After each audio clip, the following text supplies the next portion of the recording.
Unknown assailants attacked a police training academy in the outskirts of Pakistan's eastern city of Lahore, less than 4 miles from the Indian border, shooting mercilessly at police recruits and overpowering the academy. Close to a dozen terrorists armed with assault weapons and grenades entered early this morning disguised as police officers with backpacks, taking more than 500 trainees hostage and leaving piles of body in their path. मैं ये समझता हूँ कि ये जो attack हुआ है ये एक ट्रेनिंग इंस्टीट्यूट पे नहीं हुआ, ये आपके मुल्क पे अटैक हुआ। आज हमने कौम ने मिलकर सोचना है और ये नेगेटिविटी मेरी रिक्वेस्ट होगी, let's take it out, let's work as a nation.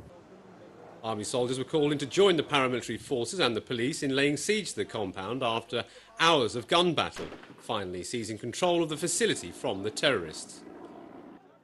Security forces claim killing 4 and apprehending 6 attackers, one being an Afghan national.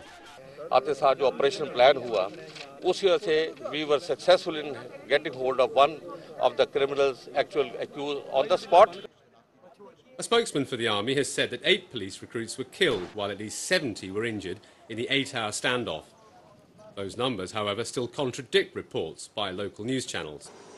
There has been no claim of responsibility, but analysts say that this was a well-coordinated attack and bears resemblances to the attack earlier this month, in which armed men ambushed Sri Lanka's cricket team in Lahore, killing 6 police officials and wounding several of the players. President Zardari has condemned the attack and commended the security forces on successfully taking control of the besieged police training centre in Lahore. An investigation commission probe has been set up to bring the perpetrators to justice. But like many previous attacks in the country, even this holds little hope in the eyes of the public that the security agencies will be able to unmask the mastermind behind this act of terrorism. Well, Pakistan is indeed facing a myriad of problems. The recent spike in terrorist attacks across the country has led many international analysts to observe that perhaps Mr. Zardari and the PPP-led government are not fully capable of ensuring the rid of the government from these splinter groups which seem to be operating at will and at large across the country. The coming few days and the reconciliation process between the big political stakeholders will determine whether or not Pakistan does have the resolve in fighting terrorism and extremism.